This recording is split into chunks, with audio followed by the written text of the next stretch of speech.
सद्गुरु जब तुम्हें मंत्र देते हैं, सद्गुरु जब तुम्हारे भीतर सत्संग देते हैं, सद्गुरु जब तुम्हारे ऊपर कृपा करते हैं, तो वो जो बीज है मंत्र का, वो बीज है संस्कारों का, उस बीज से बड़ा सुंदर पौधा निकलेगा भक्ति का।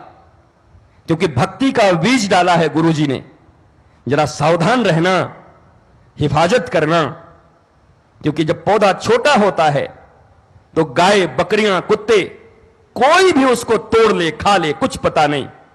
इसलिए जब तक पौधा है छोटा तब तक उसकी हिफाजत करना। और हिफाजत करने का तरीका मैंने कहा कि सत्संग, गुरु आदेश का पालन और सत्संग, ये बाड़ है। वन विभाग वाले जैसे लगाते हैं लोहे का गोल गोल चादर, और वृक्ष उसमें रहता है, अब बड़ा हो जाता है जब, फिर लोहे की चादर की क्या जरूरत।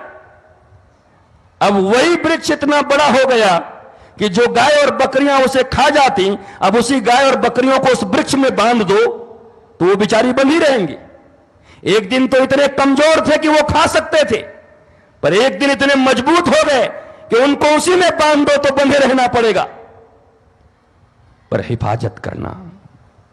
जब गुरु ने तुम्हें मंत्र दिया हो, जब गुरु ने तुम्हें दीक्षा दी हो, जब गुरु ने तुम्हें प्रेम दिया हो, भक्ति का बीज डाला हो तुम्हारे भीतर, तो कुछ दिनों तक उसकी रक्षा करना।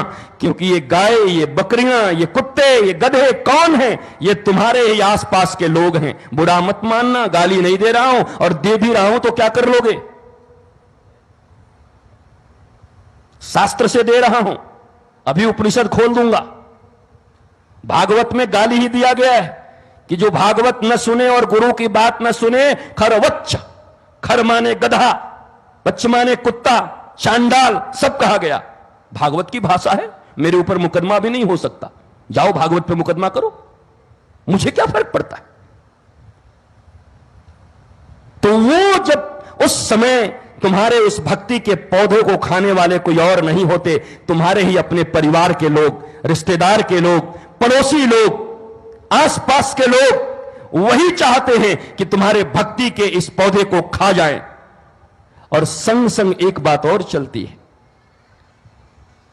गुरु तुम्हारे हृदय में भक्ति का बीज डालता है और संसार तुम्हारे हृदय में संदेह का बीज डालता है।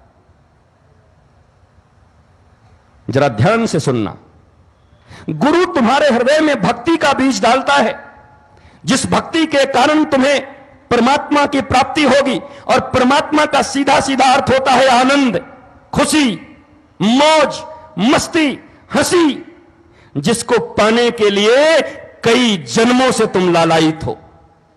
गुरु ने वो बीज तुम्हारे भीतर डाल दिया, पर ये समाज के तुम्हारे अपने ही लोग पशु हैं, रहने न देंगे, खा जाएंगे। इसलिए बी अवेयर। मुझे याद है आज के 7-5 साल पहले चांपा में मैंने सतेंद्र को बोला, लालसा को, कि चाहे कुछ भी हो जाए, पर मैंने जो मंत्र दिया, मैंने जो सत्संग दिया, इसको रुकने मत देना। और आज मुझे बहुत प्रसन्नता है कि ऐसे भी दिन आए कि जब सारे के सारे लोगों ने छोड़ दिया इन लोगों को, अपने भी लोग छोड़ दिए, लोग ताने कसने लगे, लेकिन उसके बाद भी सतेंद्र और लालसा की हिम्मत टूटी नहीं।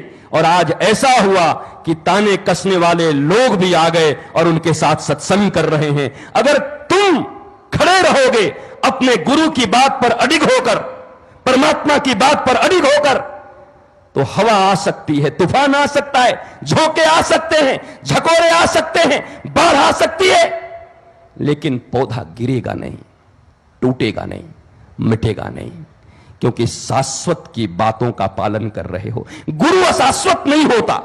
गुरु अगर राधा है तो शाश्वत है। यह शरीर जा सकता है, पर गुरु तत्व कहां जाएगा?